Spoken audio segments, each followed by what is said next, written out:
Satyabhama Institute of Science and Technology, Chennai. Satyabhama Institute of Science and Technology, Chennai.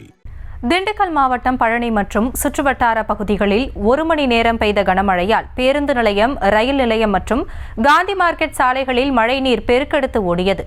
இதுகுறித்த கூடுதல் விவரங்களோடு இணைகிறார் எமது செய்தியாளர் பாலாஜி. விவரங்கள். வணக்கம் காசினி. பழனியில் 1 மணி நேரம் பெய்த கனமழை காரணமாக வெப்பம் தணிந்து குளிர்ச்சியான சூழல் நிலவியதால் பொதுமக்கள் மகிழ்ச்சி அடைந்துள்ளனர். திண்டுக்கல் மாவட்டம் பழனியில் கடந்த சில தினங்களாக கோடையின் வெப்பம் அதிகரித்து காணப்பட்டது. பெரும்பாலானோர் வெப்பத்திலிருந்து பாதுகாத்துக் கொள்ள பகல் நேரங்களில் வெளியே வருவதை தவிர்த்து வந்தனர். இந்நிலையில் தமிழகத்தில் பல்வேறு மாவட்டங்களில் மிதமான மழை பெய்யக்கூடும் என வானிலை மையம் அறிவித்திருந்த நிலையில் நேற்று முதல் பழனி மற்றும் சுற்றுவட்டார பகுதிகளான ஆயக்குடி, நெய்க்காரப்பட்டி, பாலசமுத்திரம், கோம்பைப்பட்டி உள்ளிட்ட பல்வேறு இடங்களில் மழை பெய்து வருகிறது.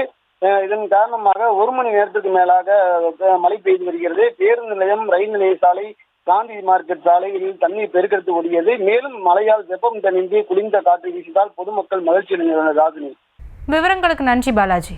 Satyabhama Institute of Science and Technology, Chennai. Satyabhama Institute of Science and Technology, Chennai. செய்திகளை உடனுக்குடனும் துல்லியமாகவும் தெரிந்து கொள்ள சப்ஸ்கிரைப் பண்ணுங்க.